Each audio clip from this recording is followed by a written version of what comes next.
अस्सलाम एवरीवन। अच्छा जी, आज हम जो स्टार्ट करने लगे हैं आई में अगला टॉपिक जो कि है रेटिनाइटिस पिगमेंटोसा। इंतहाई इंपॉर्टेंट टॉपिक है। आपके एससीक्यूज में इतनी दफ़ा ये आता है, मतलब रेटिना के 4-5 ऐसे टॉपिक्स हैं जो बहुत ही ज़्यादा दफ़ा आते हैं, वरना रेटिना ओवरऑल बहुत बड़ा है। तो उसमें से रेटिनाइटिस पिगमेंटोसा, रेटिनोब्लास्टोमा जो दोनों हम करेंगे अभी, वो बहुत ही ज़्यादा आते हैं एससीक्यूज में। ठीक है, इस वजह से इसको आपने बहुत बेहतरीन अंदाज में करना और इंतहाई आसान टॉपिक है, इसमें कोई मुश्किल बात भी नहीं है।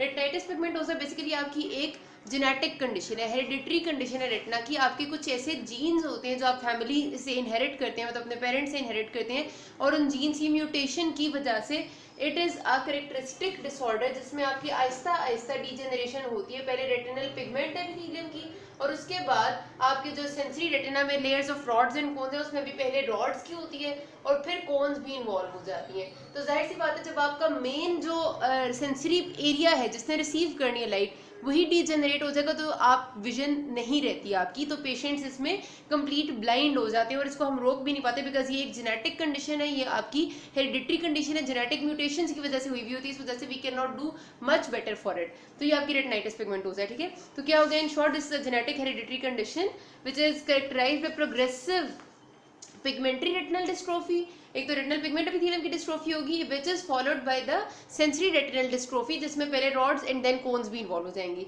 तो अगर इसके हिसाब से हम देखें तो सबसे पहले पेशेंट को विजन में जनरल डिस्टॉर्शन आना शुरू हो जाती है, मतलब उसको थोड़ी बहुत विजुअल एक्टिविटी उसकी खराब होती है। उसके बाद जब रॉड्स है ना, रॉड्स आपको पता है कि आपकी अंधेरे में देखने में हेल्प आउट करती हैं, मतलब आपको रात के टाइम या अंधेरे में जो थोड़ा बहुत विजन सही आता है वो रॉड्स की वजह से आता है, तो आपकी नाइट ब्लाइंडनेस होती है पहले पेशेंट को, और उसके बाद ऐसे ऐसे जब कोन्स इन्वॉल्व होती है तो पेशेंट कंप्लीट ब्लाइंड हो जाता है। तो ये इस डिजीज का कोर्स है। इसकी कॉज जो है बेसिकली वो कोई खास नहीं है, मतलब कॉज मैंने आपको बता दी कि ये आपकी जेनेटिक कंडीशन है जो कि आपकी most commonly autosomal dominant in nature होती है, ऑटोसोमल डोमिनेंट म्यूटेशन आई हुई होती है और उसकी वजह से ये होती है, और इसका प्रोग्नोसिस फिर भी काफी बेहतर है, मतलब ऑटोसोमल डोमिनेंट उतने ज्यादा डिस्ट्रक्शन नहीं करती। ऑटोसोमल रिसेसिव भी हो सकती है, ठीक है, रिसेसिव वाली जो है वो थोड़ी सी इससे कम होती है। उसके अलावा आपकी एक्स लिंक्ड भी होती है, लेकिन एक्स लिंक्ड अगर होगी तो होती बहुत रेयर है, लेकिन बहुत सिवियर प्रोग्नोसिस जाता है इसका, और ये पेशेंट को बहुत जल्दी ब्लाइंड कर देती है। ठीक है, ये वाली जो ऑटोसोमल डोमिनेंट है ना ब्लाइंड, तो ये भी करती है लेकिन बहुत लेट इन लाइफ, मतलब आहिस्ता आहिस्ता शुरू होगा आपकी यंग एज में, और उसके बाद पेशेंट ऑलमोस्ट 45-50 तक होते हैं तब जाके ब्लाइंडनेस होती है। लेकिन एक्स लिंक्ड अगर होती है तो ये आपको जवानी में ही अंधा कर देती है, इस हिसाब की है। ठीक है, और कभी कभार फैमिली हिस्ट्री नहीं होती उसके बावजूद भी पेशेंट को हो जाती है, तो उसमें ये फिर हम सजेस्ट मतलब सपोज करते हैं कि ऑटोसोमल रिसेसिव ही होगा, क्योंकि फैमिली हिस्ट्री में तो नहीं था लेकिन पेशेंट को फिर भी रेटिनाइटिस पिगमेंटोसा हो गया। अच्छा जी, तो इसका अगर हम बात करें क्लासिफिकेशन की, तो हमने इसको दो में डिवाइड किया हुआ, एक प्राइमरी और एक सेकेंडरी। प्राइमरी वो है जिसमें डायरेक्ट आपका कोई रेटिना मतलब डायरेक्टली इन्वॉल्व होगा, कोई और डिजीज नहीं है, पेशेंट को ऐसी कोई और ऐसी कंडीशन नहीं है जो रेटिना में प्रॉब्लम कर सकती है, सिर्फ और सिर्फ रेटिना में ही इशू आ रहा है, और उसकी जो रेटिना के आपके रेटिनल पिगमेंट एपिथेलियम में फिर रॉड्स और फिर कौन सा की बस डिजेनरेशन शुरू हो गई है और उसको कोई रोक नहीं सकता। ठीक है, तो ये आपकी प्राइमरी होती है। सेकेंडरी है, बहुत सारी ऐसी डिजीजेज हैं जो हमें हो सकती हैं, which are also inherited diseases, inherited disorders हैं हमारे। उन डिसऑर्डर्स की वजह से अगर रेटिना भी उनमें इन्वॉल्व हो रहा होगा तो आपका सेकेंडरी रेटिनाइटिस पिगमेंटोसा होता है। अभी हमने क्या किया, सपोज करते हैं प्राइमरी में ना आपको कोई इनहेरिटेड डिसऑर्डर दूसरा नहीं होगा, हाली वही जीन म्यूटेटेड होगा जो रेटिना में आके चेंज कर रहा है। ठीक है, सेकेंडरी में आपको पूरा एक बाकायदा इनहेरिटेड म्यूटेशन की वजह से पूरा डिसऑर्डर होगा बॉडी में, जिसकी वजह से रेटिना भी इन्वॉल्व हो रहा होगा। ठीक हो गया, जिसमें आपकी बुक में जैसे पहले लिखा हुआ है सेकेंडरी में म्यूकोपॉलीसैकेराइडोसिस, तो म्यूकोपॉलीसैकेराइडोसिस भी आपकी एक इनहेरिटेड कंडीशन है जिसमें आपके बेसिकली म्यूकोपॉलीसैकेराइड्स होते हैं। म्यूकोपॉलीसैकेराइड्स आर द शुगर के लंबे चेन्स जो कि मेटाबोलाइज नहीं हो पाते, तो उसमें आपका रेटिना भी उसमें मतलब जो, क्योंकि जाहिर सी बात है इनहेरिटेड कंडीशन है ना, जीन म्यूटेशन है, वो जीन म्यूटेशन की वजह से रेटिना भी इन्वॉल्व हो रहा होता है, रेटिनोपैथी स्टार्ट हो जाती है। ठीक है, इसके बाद जो सेकंड लिखी हुई दैट इज ए बीटा लाइपोप्रोटीनीमिया।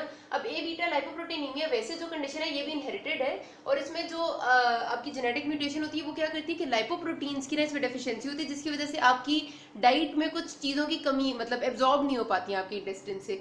तो कहने को तो ये आपकी इंटेस्टिन को डाइट को इफेक्ट करी, लेकिन क्योंकि है जेनेटिक म्यूटेशन, तो जेनेटिक म्यूटेशन में जहाँ जहाँ वो जीन वर्किंग होगा वहाँ वहाँ वो इफेक्ट कर सकता है, और रेटिना भी इसमें इन्वॉल्व हो जाता है। देन हमारे पास कुछ सिंड्रोम्स हैं, जैसे है कर्न सेयर सिंड्रोम है, बार्डेट बाइडल सिंड्रोम है, अशर एंड डिफ्सम है, ये सारे बुक में लिस्टेड है। मकसद सिर्फ बताने का ये कि इन सारे सिंड्रोम्स ना ये इनहेरिटेड सिंड्रोम है और इनमें एक चीज नहीं हो रही होती। सिंड्रोम का मतलब है कि एक कॉम्प्लेक्स ऑफ मटेरियल है जो बॉडी में चल रहा है। इन सब में आपकी डिफरेंट डिफरेंट मैनिफेस्टेशन है। जैसे अब मैं बात करूं अगर अशर सिंड्रोम की, तो इसमें आपकी न्यूरो एंड साउंड की यानी मैनिफेस्टेशंस आ रही होती हैं। पेशेंट को सुनाई नहीं सही दे रहा होता और उसकी रेटिनोपैथी चल रही होती है। तो इन सिंड्रोम सब में ना पेशेंट के कहीं ना कहीं जेनेटिक म्यूटेशन की वजह से उसकी रेटिना भी इन्वॉल्व हो रहा होता है। तो this type of condition is called as secondary retinitis pigmentosa. ठीक हो गया, बस बात बताने की थी। पैथोजेनेसिस क्या है? आपकी जेनेटिक म्यूटेशन है। सबसे पहले जो स्टार्ट होगी इसमें इफेक्ट आना शुरू होता है वो आपके रेटिनल पिगमेंट एपिथेलियम पे आते हैं। आपको पता है retinal pigment epithelium is the first layer जो कोरोइड के बाद रेटिना की होती है। और ये एपिथेलियम जो है पिगमेंट एपिथेलियम बेसिकली एक तो बॉर्डर लाइन भी प्रोवाइड करती है सेंसरी रेटिना और कोरोइड के दरमियान में। दूसरा ये बहुत ज्यादा जरूरी है for the health of photoreceptors. Photoreceptors के नॉर्मल होने के लिए रेटिनल पिगमेंट एपिथेलियम बहुत ज्यादा जरूरी है। तीसरा जो लाइट आपकी आती है इनसाइड योर आई उसकी भी ये मतलब अगर लाइट ये पिगमेंट एपिथेलियम नहीं होता ना प्रॉपर, जो जिन लोगों में विटामिन ए की कमी होती है उनमें पिगमेंट एपिथेलियम लेयर खराब हो जाती है, तो वो लाइट उनमें इतनी ज्यादा रिफ्लेक्ट करती है कि उन्हें कुछ नजर ही नहीं आ पाता। ठीक है, तो ये उस लाइट को भी नॉर्मलाइज करने में और उसकी रिफ्लेक्शंस आई के अंदर ना करवाने का भी किरदार अदा करती है। तो मतलब ये कि रेटिनल पिगमेंट एपिथेलियम एक बहुत इंपॉर्टेंट लेयर है और जिसमें पिगमेंट होता है डेफिनेटली। तो जब ये लेयर के सेल्स डिस्ट्रॉय होना शुरू होते हैं तो पिगमेंट इनमें से रिलीज होने लग जाता है। ठीक है, ये पिगमेंट रिलीज होकर कहाँ जाता है? ये आगे पड़े हुए सेंसरी रेटिना में चला जाता है। आपको पता है इसके बाद से हमारा रेटिनल सेंसरी रेटिना शुरू हो जाता है, layer of rods and cones शुरू हो जाती है। तो जब ये सेंसरी रेटिना यानी रॉड्स एंड कोन्स और उसके बाद वाली रेटिना की लेयर्स में पिगमेंट चला जाएगा ना रेटिनल पिगमेंट एपिथेलियम का, तो यहाँ पर जो इसके अंदर पड़ी हुई ब्लड वेसल्स है, ज़ाहिर है सारे रेटिना में ब्लड वेसल्स तो हैं ही, तो जब ब्लड वेसल्स होती हैं पिगमेंट क्या करते हैं कि उनकी वॉल के बाहर बाहर डिपॉजिट होने लग जाते हैं। अब ये पिगमेंट होता है ब्लैक कलर का क्योंकि ज़ाहिर इसने लाइट एब्जॉर्ब करनी होती है ना। रेटिना ये आपका रेटिना है ना सपोज, तो आई के अंदर जब लाइट आती है तो अगर ये पिगमेंट एपिथेलियम नहीं होगा तो लाइट यहाँ रिफ्लेक्ट होगी, यहाँ रिफ्लेक्ट होगी, यहाँ रिफ्लेक्ट होगी और आपकी पूरी आंख में कुछ नजर नहीं आ रहा, जैसे अल्बाइनोज में होता है। तो आपको इसने लाइट एब्जॉर्ब भी करनी होती है, इस वजह से ये ब्लैक कलर का होता है। अब ये पिगमेंट जब टूट के सेंसरी रेटिना में जाता है तो रेटिना में ये वेसल्स ऑफ द रेटिना के इर्द गिर्द उनकी वॉल्स में डिपॉजिट होता है एबनॉर्मल से कंडीशन में। जब आप फंडोस्कोपी करते हैं तो आप जाहिर सी बात है फंडोस्कोपी पे नॉर्मली आपको क्या नजर आता है? नॉर्मली तो आपको बड़ा अच्छा सा गोल सा फंडस नजर आएगा, ऑरेंज रेड से कलर का, येलो होगा थोड़ा बहुत, और उसके साथ आपको ऐसे वेसल्स प्रॉपर बड़ी अच्छी सी बनी हुई नजर आती है फंडोस्कोपी में जो ऑप्टिक डिस्क से निकल रही होती हैं। अब की बार आप देखेंगे तो आपको ऑप्टिक डिस्क से जो वेसल्स निकल रही है इनमें ब्लैक ब्लैक कलर के निशान ऐसे नजर आएंगे डिपॉजिट हुए हुए। डिपेंड करते हैं कितना ज्यादा पिगमेंट डिपॉजिट हो चुके हैं। बहुत ज्यादा होगा तो इसकी इस तरह से लगता है जैसे बोन के छोटे छोटे टुकड़े टूटे हुए हों ना, तो वो अपेयर होती हैं। अगर आप हड्डी है, हड्डी को तोड़ दें उसके टुकड़े ऐसे अजीबोगरीब शेप के टूटेंगे, ज़ाहिर स्ट्रॉन्ग होती है ना, सॉलिड होती है, उस तरह आपको नजर आता है जैसे डिपोजिशंस बनी हुई है। तो हम इन्हें कहते हैं bony spicules of retinal pigment epithelium. ठीक है, इन्हें बोनी स्पिक्यूल्स कहा जाता है। तो ये चीज आपकी पहले स्टार्ट यहाँ से होती है, फिर आपकी जो रॉड्स है ना वो बहुत ज्यादा इन्वॉल्व हो जाती है, रॉड्स की डिजेनरेशन शुरू हो जाती है, पेशेंट नाइट ब्लाइंडनेस की कंप्लेन करता है। और शुरू ये कहाँ से होता है? हमेशा याद रखना है कि जो भी डिजेनरेशन शुरू हो रही है वो इक्वेटर के रीजन से शुरू हो रही है। मतलब अगर ये मेरे पास पूरा कप शेप रेटिना है जैसे मैंने आपको पहले भी दिखाया था, अगर मतलब यहाँ पर मैं ड्रॉ करूँ तो ये आपका आईबॉल है, सॉरी ये आईबॉल है, तो this is the retina at the equator, ये कोने हैं और ये सेंटर है। ठीक है, तो इक्वेटर के पोर्शन में डिजेनरेशन शुरू होती है और आहिस्ता आहिस्ता सेंटर की तरफ आती है। तो पहले पेशेंट कंप्लेन करते हैं नाइट ब्लाइंडनेस, ठीक है, उसके बाद आहिस्ता आहिस्ता वो कहते हैं कि मुझे दिन में भी साइड्स पे नजर नहीं आता, सिर्फ सेंटर में नजर आता है, मतलब उसकी फील्ड ऑफ विजन रिस्ट्रिक्ट हो जाती है, सेंट्रल विजन तक आती जाती है। पहले उसे इतना नजर आएगा, फिर आहिस्ता आहिस्ता कम नजर आता जाएगा और फिर एक बिल्कुल एक टनल विजन हो जाती है, मतलब उसे सिर्फ सेंटर में इतना सा पोर्शन जो है ना, जब इतना सा पोर्शन ठीक रह जाता है तो उसे बिल्कुल एक लाइन बस सीधी नजर आती है, बाकी सब उसे नहीं नजर आता क्योंकि रॉड्स और कोन्स दोनों डिस्ट्रॉय होने लग जाती हैं और फिर उसकी आहिस्ता आहिस्ता ये वाली विजन भी चली जाती है और कंप्लीट ब्लाइंडनेस हो जाती है। तो ये पैथोजेनेसिस इसकी पूरी होती है और क्लिनिकल फीचर्स भी मैंने आपको साथ साथ ही ऑलमोस्ट बता दी कि पेशेंट प्रेजेंट कैसे करेगा। शुरू में नाइट ब्लाइंडनेस के साथ सबसे पहले लोग प्रेजेंट करते हैं, उसके अलावा आहिस्ता आहिस्ता वही विजुअल फील्ड उसकी कंस्ट्रिक्ट होती जाएगी, उसे सेंटर के करीब आता जाएगा और आखिरकार पूरी ब्लाइंडनेस हो जाती है। साइंस में आप देखेंगे तो विजुअल एक्टिविटी रिड्यूस हुई भी होगी, कलर विजन उसका कम होता है, थोड़ा बहुत कंट्रास्ट वो चीज़ों में नहीं कर पाता सही से, क्योंकि सारी सी बात है आपका pigment epithelium rods and cones destroy हो रहे हैं, फंडस में आपको एक कैरेक्टरिस्टिक बोनी स्पिक्यूल्स मिलेंगे जो भी मैं आपको दिखाती हूँ डायग्राम में। और उसके साथ साथ आपको ब्लड वेसल्स क्योंकि बहुत थिन हो चुकी होती हैं, बिकॉज ब्लड वेसल्स का जो फंक्शन है वो कम हो रहा होता है। जो ब्लड वेसल्स की ब्लड सप्लाई वो इतनी ज़्यादा नहीं रहती, तो हाइलाइनाइजेशन उनकी वॉल्स में ना हाइलिन डिपॉजिट होने लग जाता है because of the atrophy of the cells. जो टूट रहे हैं ना सेल्स आपके, जो रॉड्स एंड कोन्स हैं, वो भी जाके आपकी ब्लड वेसल की वॉल में डिपॉजिट होने लग जाती है, तो हाइलाइनाइजेशन ऑफ वेसल्स हो जाती है। तो इसलिए वेसल्स बहुत थिन अपेयर होती हैं और बोनी स्पिक्यूल्स होते हैं उनकी वॉल में।